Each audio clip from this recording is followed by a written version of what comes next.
merugikan para Selatan yang merasakan ketidakadilan terhadap Sejumlah buruh yang tergabung dalam gerakan pekerja buruh untuk keadilan Sumsel menggelar unjuk rasa menolak dan memprotes penetapan kenaikan UMP Sumsel karena terlalu kecil, hanya Rp52.000 atau 1,5%. Unjuk rasa yang digelar di kantor Gubernur Sumsel, mereka meminta Pemprov menaikkan UMP maupun UMK sebesar 15%.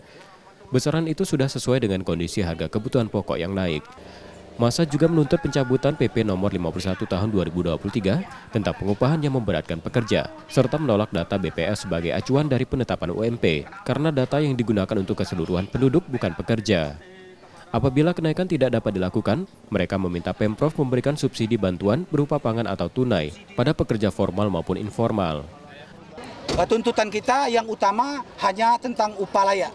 Untuk menuntut kenaikan upah minimum provinsi dan UMK sebesar 15% dan subsidi pangan tadi dalam bentuk uang sebesar Rp300 per bulan atau beras 20 kg per pekerja buruh formal dan informal per bulan. Pihak Pemprov Sumsel mengatakan akan menyampaikan tuntutan massa ke PJ Gubernur dan menjadwalkan untuk dialog. Yang pertama pesan beliau, saya diminta untuk menerima ini. Itu yang pertama terkait dengan apa yang sudah disampaikan hari ini. Semua aspirasi sudah kami dengar dan sudah kami tampung. Selanjutnya terkait dengan pesan ini akan kami sampaikan langsung kepada beliau.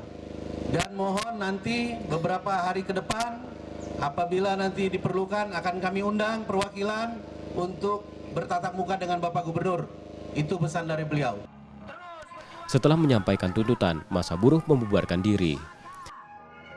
Rizky Oktora, Muklas Diferensial, Kompas TV, Palembang, Sumatera Selatan.